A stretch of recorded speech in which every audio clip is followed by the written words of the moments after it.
Sejarah Iran kuno dengan bangsa Israel. Pada zaman dulu, Israel dikenal sebagai negara yang memiliki kekuatan di bidang peperangan dalam pemerintahan Saul, Daud hingga Salomo. Namun, setelah kematian Raja Salomo sekitar tahun 930 sebelum Masehi, kerajaan Israel terbagi menjadi dua bagian, yaitu kerajaan utara Israel dengan ibu kota Samaria dan kerajaan selatan Yehuda dengan ibu kota Yerusalem. Kerajaan Israel jatuh ke tangan Asyur pada tahun 722 sebelum Masehi. 2 Raja-Raja 17 ayat 5-6. Sementara Yehuda tetap bertahan hingga abad ke-6 sebelum Masehi. Namun pada masa pemerintahan Raja Yoyakim di Yehuda, Raja Nebukadnezar II dari Babel yang kini kita kenal dengan bangsa Irak menyerang Yehuda dan membawa orang-orang sampai orang terpandang di Yehuda serta para pengrajin ke pembuangan di Babel. Namun, kekuasaan Babel pun akhirnya jatuh ke tangan bangsa Persia dan mengambil semua wilayah kekuasaan Babel, termasuk sampai orang Yahudi. Dan Raja mengangkat Daniel yang merupakan orang Yahudi serta 2 orang lain untuk mengawasi para gubernur. Daniel 6 ayat 2. Bangsa Persia kuno ini kini kita kenal dengan bangsa Iran. Orang Yahudi di Persia. Selain kisah Daniel, ada juga kisah orang Yahudi yang terkenal di Alkitab yang sangat berpengaruh di Persia.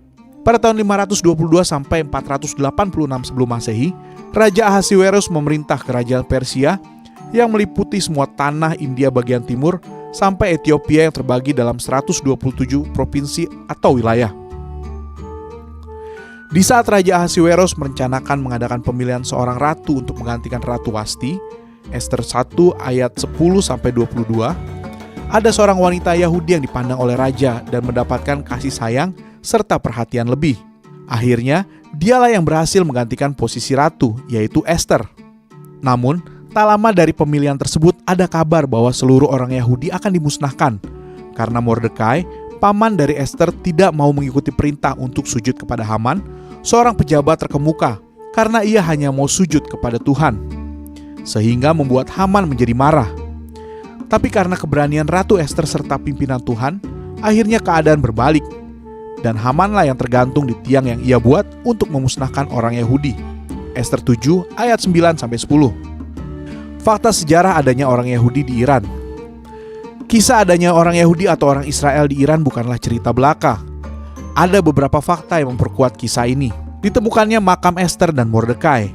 Makam Ester dan Mordekai adalah tempat ziarah di Hamadan atau Hamedan, Iran, yang diyakini sebagai makam Ratu Ester dan pamannya Mordekai. Makam ini merupakan situs ziarah bagi orang Yahudi di negara itu. Pada tahun 1891, makam itu digambarkan terdiri dari ruangan luar dan dalam yang ditutup oleh kubah sekitar 50 kaki atau 15 meter tingginya. Kubah itu dilapisi luarnya dengan ubin biru, tapi kebanyakan sudah runtuh. Beberapa makam sejumlah tokoh Yahudi penting berada di dalam ruangan luar. Adanya orang Yahudi Persia. Yahudi Persia atau Yahudi Iran adalah Yahudi yang dalam sejarah dikaitkan dengan Iran, yang secara tradisional dikenal sebagai Persia dalam sumber-sumber barat.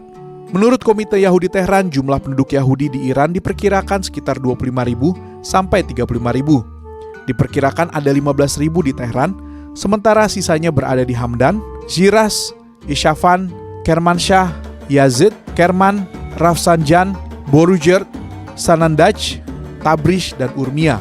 Namun sensus resmi negara tahun 2011 mencatat hanya ada 8.756 Yahudi di Iran. Saat ini, istilah Yahudi Iran kebanyakan digunakan untuk merujuk kepada Yahudi dari negara Iran. Sekian fakta Alkitab hari ini tentang sejarah Iran.